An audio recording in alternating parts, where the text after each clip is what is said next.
Welcome to a reflection about the special role that our ocean plays for the Earth system and humanity. When humans first arrived on the planet, they were looking at the ocean as a source for them for food, but really also as this vast open space, and they were curious about it. They were thinking about sea monsters coming out of the ocean connecting them to eternity. But on the other hand, they also had mermaids and the beautiful creatures of the ocean that keep them inspired. But the ocean was vast, big, unfathomable, seemingly endless.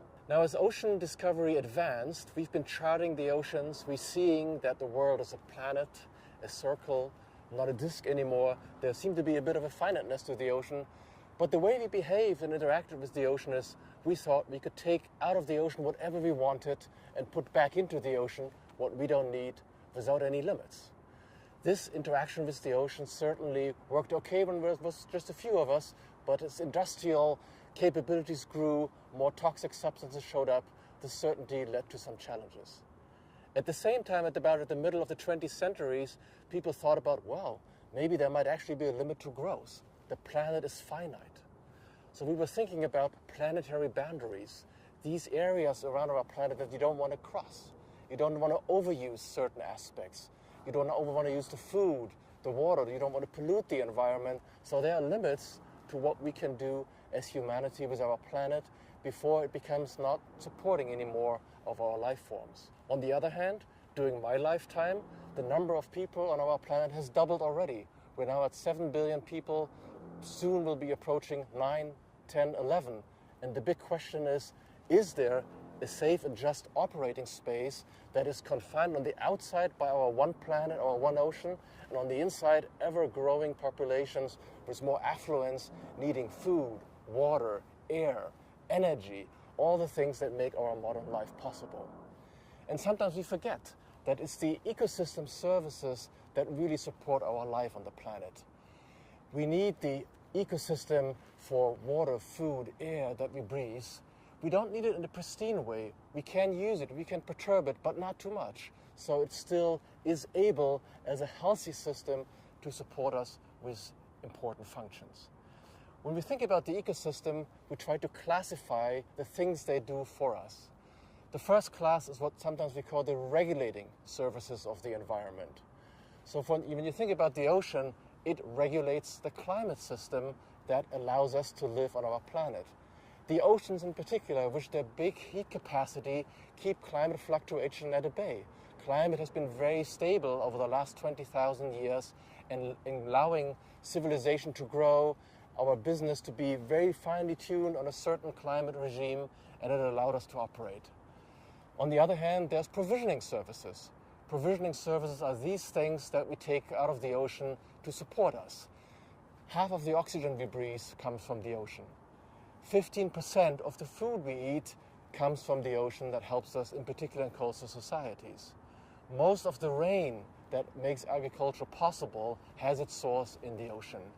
And certainly an increasing number of raw materials like sands, oil and gas, copper is coming out of the Earth system and including more and more from the ocean. These same provisional services also have positive sides. The ocean is potentially capable of providing us renewable energy. There's an estimate that about 15% of that could come out of the ocean from green energy like tidal plants, like ocean waves or wind farms. Last but not least, the ocean supports us in their cultural services. We go to the ocean to enjoy the seascape. We have religious practice around the ocean. We really love the ocean for the culture that they allow for us. But let's talk about the economy for a little bit, because that's seemingly what drives our societies.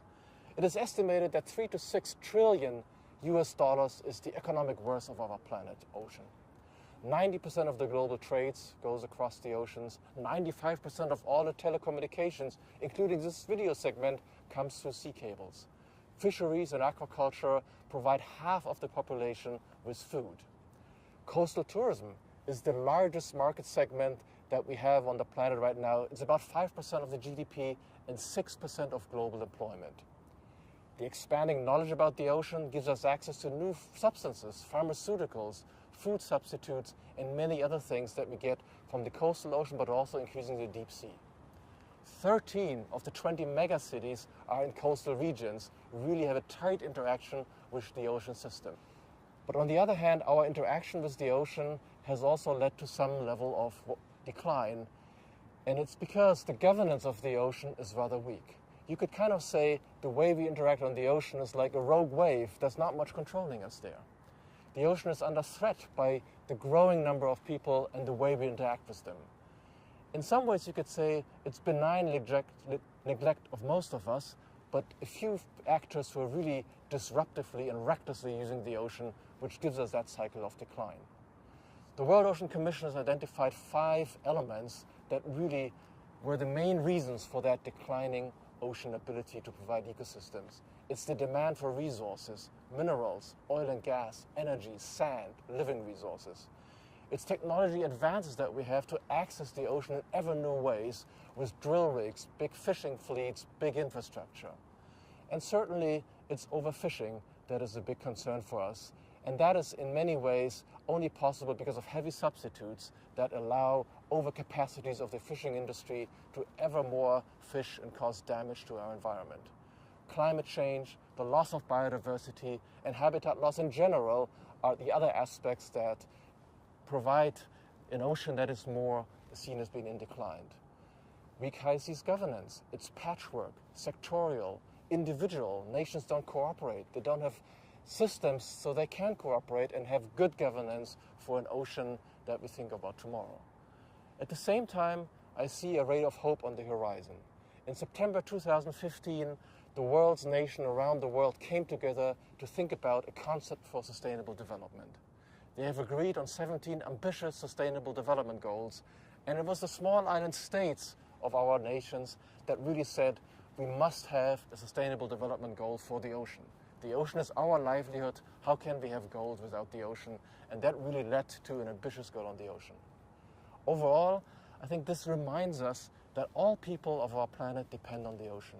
We should think of the ecosystems that support our life, and we should think about how we can keep them healthy, productive, and be good stewards about them, conserve them.